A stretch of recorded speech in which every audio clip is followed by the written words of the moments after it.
Hey guys, it's me, it's Jess. So yeah, I'm just gonna do a little rearranging here. Change this. Yeah, there we go. I got little Jakey in the background just sleeping there. He's so cute, goes everywhere I go. Yeah, so today I thought I would talk about the borderline and what it is to me, what it used to mean to me, what it means to me today, and what I think it will mean in the future. So before I was diagnosed, I had this idea that people with borderline personality disorder were just these really unwell people, and they were just like, oh, you stay away, you do this, you do that. I was influenced by some people in my life about some of that, which I won't get into, but I was just like, this horrible thing to have, and like stuff like that, and like that's the way my mind was. And then when I got the traits, I was like, oh, whatever, like I'm not that, you know. And then after the traits developed into the full thing, I have more of an understanding. And to be honest with you, my journey started before like I had been official diagnosed with borderline, and I had already been working on myself and doing a bunch of stuff. And I think maybe like having the label once I had the official diagnosis kind of made me a little worse in some ways.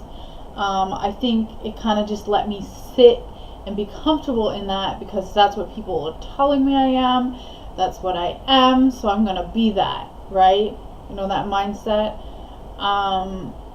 So I kind of sat in it for a bit, and I don't think it really helped, to be honest. Like, I think I don't think it didn't help me knowing that. I already knew all my issues. I already knew, I already knew kind of that I was. The doctors needed to use a label to just put it on in my chart so I could get proper treatment, DBT, which I still haven't done to this day, and I'm not sure if I will. I feel pretty happy and content on the journey that I've had so far and the way it's going. I can honestly say that. I can say that I fucked up. I can say that people like have left. I can say that I have pushed people. I can say I have done everything in the books. But honestly, I can honestly say today, and this is something to say, I wouldn't change anything. I wouldn't change anything about it. There was a lesson to learn in every single little conflict, every single trigger. Every time I'm triggered, there's something to be learned. I don't know if you guys know that, but like triggers, there's always something to be learned, and they always come from somewhere. So you can always be learning from each trigger, which is actually a beautiful thing if you allow it to be. It's not always pleasant, but it's a mindset that I try to take on.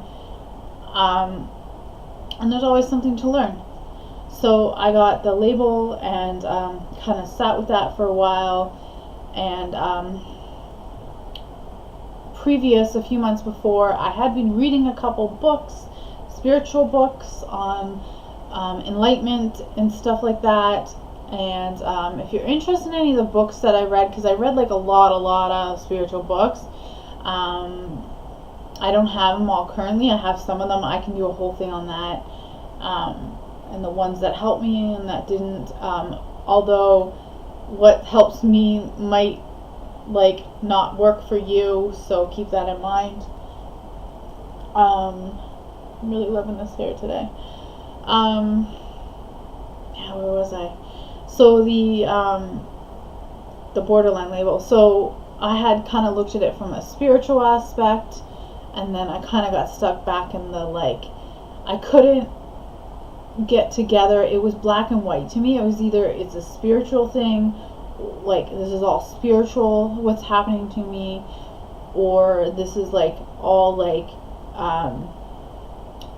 what doctors say, like the scientific, the medical, what the medical field said, what society says. And finally it took me a long time, but I was able to combine them and see all gray. I do, I feel it's more of a spiritual thing, personally. This is my personal opinion. When you're working with the conscious and subconscious and all that, that's spirituality to me.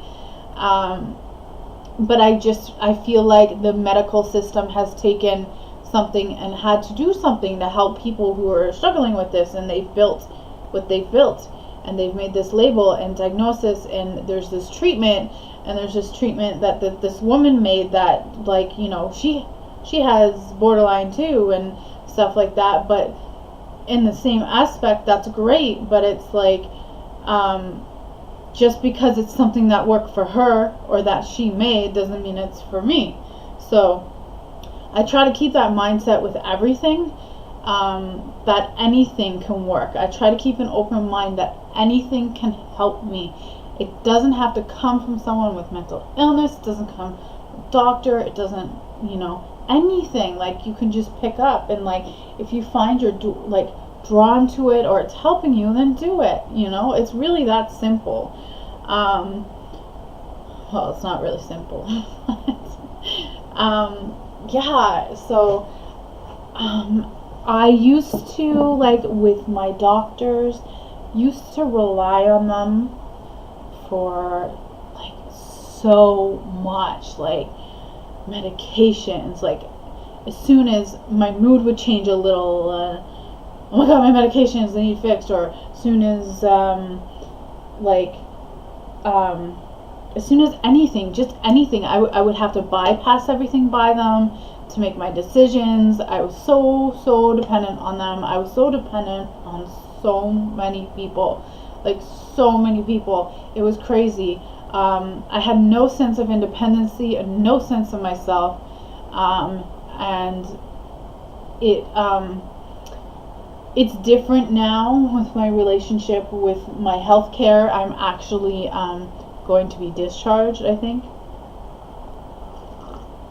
I no longer need their services, really, because I've just built I built the life I need to build for me to be healthy and well, and I have the skills and stuff like that. As for the bipolar chemical part, it's very, very controlled, right, medication, stuff like that. So it's like, they don't, I no longer need their services. Someone else is probably in crisis or something, and they need to get in to see a doctor or whatever. So it's their turn, you know. It's something that's scary, but I don't depend on them much. I talk to my nurse like once a month maybe, and I see my doctor every 3 months maybe. And if there's something that really comes up and I need to talk, and I just don't feel like I can talk to anybody else about anything, I will go see my nurse. But I can find services like that in other ways in my city, at crisis centers if I need to, or anything like that. But I don't feel I need to bounce ideas off of people anymore, really.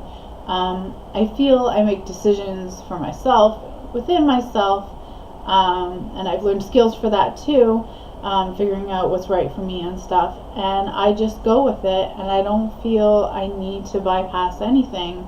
The only time I would, if it's something that's going to affect my partner and it's something in a relationship or something, or if I'm like, I don't know, you know, or something financially big or something like that, right?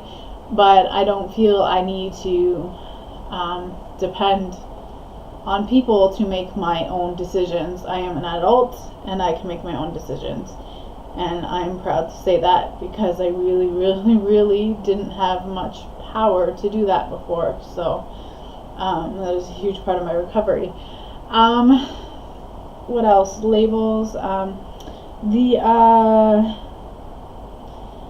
Now I see in my perception as I was a mentally unwell person, with my bipolar, any mental illness, really. You're very, you're unconscious. Like, I was unconscious. I was very, very unconscious for many, many years. And I'm just trying to get to my conscious slowly over time.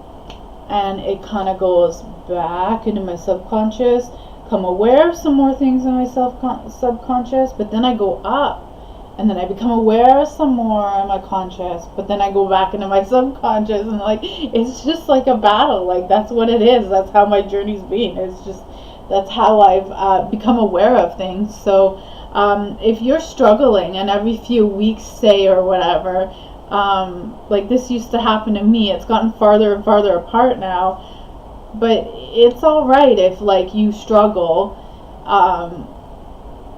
It's all right if you struggle, like, for a week, and it's terrible in the moment. It feels terrible, but usually, like, for me, I just came out knowing so much more about myself, the world, my higher power, just anything.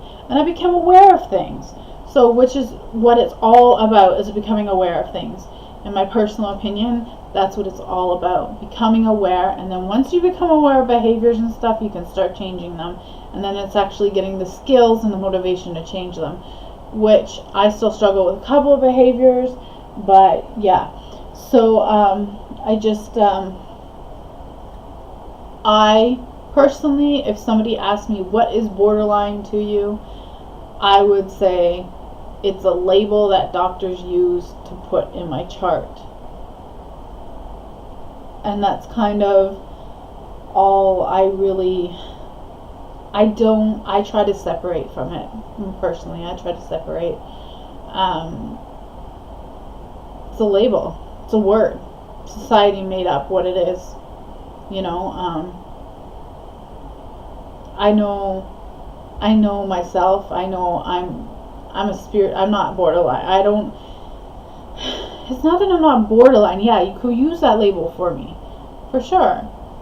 But I look at it as I'm a human being who went through a bunch of shit as a child, and went through shit and just couldn't manage, and, you know, a lot of pain, a lot of suffering, and just didn't have very good coping skills, and needed to learn better coping skills and better ways to live life. I really just look at it that way. Like, and when I look at it that way, I just see everybody's kind of in the same way going through that. So, like, everybody has something in their childhood. Everybody has, like, something that they're working on. Like, and when I look at it that way, I don't feel as separated as I do when I look at the whole borderline label. I feel the borderline label separates me from a lot of people in society. And I feel like it separates me, maybe making me feel like I'm more alone, actually, than when if I have all these people in society that I can relate with. So, what is borderline to me? It's a label. It's something my doctor has used, something they needed to use to get my treatment, just to use in my chart. They have to use something. And to me, I'm a person working through my issues, and doesn't matter what label I have. I'm a person, you know. I'm a person who's been through a lot of pain and suffering, and is learning how to manage. So, anyways, with that, I'll let you guys go. And yeah, I saw you guys left some comments. That was awesome. Leave some more if you like. Feel free to contact me at any time. beautyandmentalhealth@gmail.com. Yeah, so, okay. Love you guys.